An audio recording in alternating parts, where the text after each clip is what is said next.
The Garden of Love by William Blake.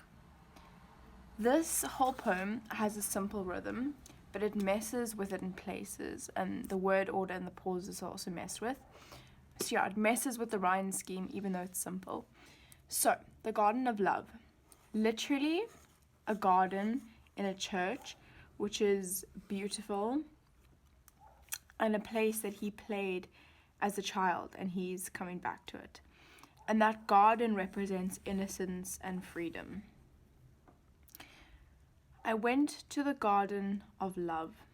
The Garden of Love could also reference the Garden of Eden because of the capital letters and paradise, and saw what I never had seen.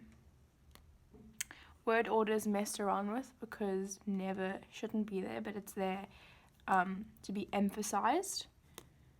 A chapel was built in the midst where I used to play on the green.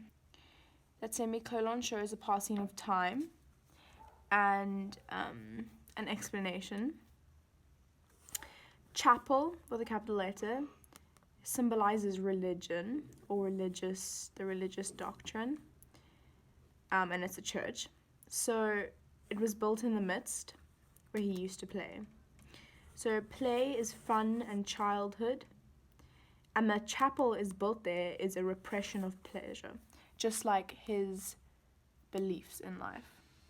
So freedom was blocked by the church and the laws, and the green shows an idyllic place. It's owned by no one, and it's linked to people's freedom. It's metaphorically a repression of by laws and religion, because now they could no longer play on the green. And that building has taken over the space, and it symbolizes religion putting a stamp on nature and individuality. And what William Blake was about was celebrating the individual opposed to religion. But this whole poem shows how he was oppressed because of that. And the gates of this chapel were shut. Okay, so now those ands show it's a long list of negatives. The gates are the entrance, and this can be meant literally and metaphorically. Shut is very forceful and final, prevents anyone entering. So it it's literally that the gates were shut, and it's metaphorically represents people not being allowed to be individual or have an individual relationship with God. They had to have it through the chapel. They had to have it through someone else. And thou shalt not writ over the door. So that's Bible verse. And it's very final. And that full stop, that shows the finality. And the not is the forbidding of pleasure or forbidding of individual relationship with God. So I turned to the Garden of Love. So this is literal and figurative. So literally he turned, and figuratively he moved away from the church back. Okay, my phone ran out of storage place and stopped in the middle, so take two. Figuratively moved away from the church and back to nature. He looked at nature to give him pleasure, freedom. He hoped to be offered solace by nature, but as we see from the rest of the poem, he doesn't find it. That so many sweet flowers bore, we see it's past tense. The flowers were taken away. Now the rhyme scheme has energy because this part is the negative climax.